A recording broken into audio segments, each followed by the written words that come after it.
This week on Home by Novogratz.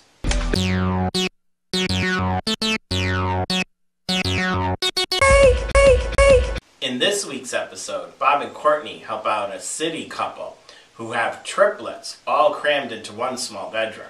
The Novogratz are, of course, by this time experts at designing for children, having 7 of their own. After touring the space, they discover that there's basically no floor space for playing, no workspace for doing art, and no overhead ceiling light.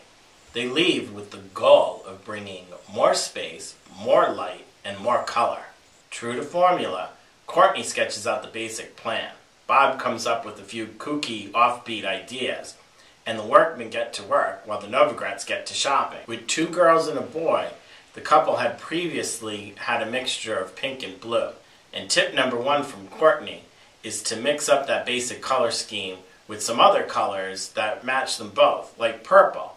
They get their favorite carpenter to build them custom bunk beds and a custom desk.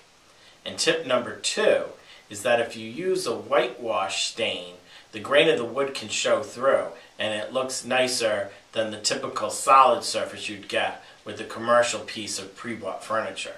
They install a pattern of colorful polka dots along the wall behind the bunk beds. And tip number 3 is to use decals to create your own pattern because it's less expensive than wallpaper. They get a photographer they like to take pictures of the children and create a large-scale photo mural wallpaper for the opposite wall behind the desk. Above the desk, they install a soffit with a bunch of hanging light bulbs from colorful bungee cords that really create a nice pop. Altogether, it's really a stunning look. Tip number 4 is to use shatterproof, low wattage light bulbs that don't get as hot and therefore are safer for a children's room. Last but not least, they replace the rather ghetto-looking curtains with a custom blackout shade.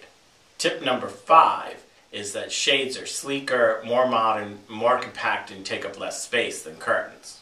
They get an artist named Knox Martin to design a custom piece of artwork for the room, in typical Novogratz fashion, and then jazz up the space with some colorful throw pillows.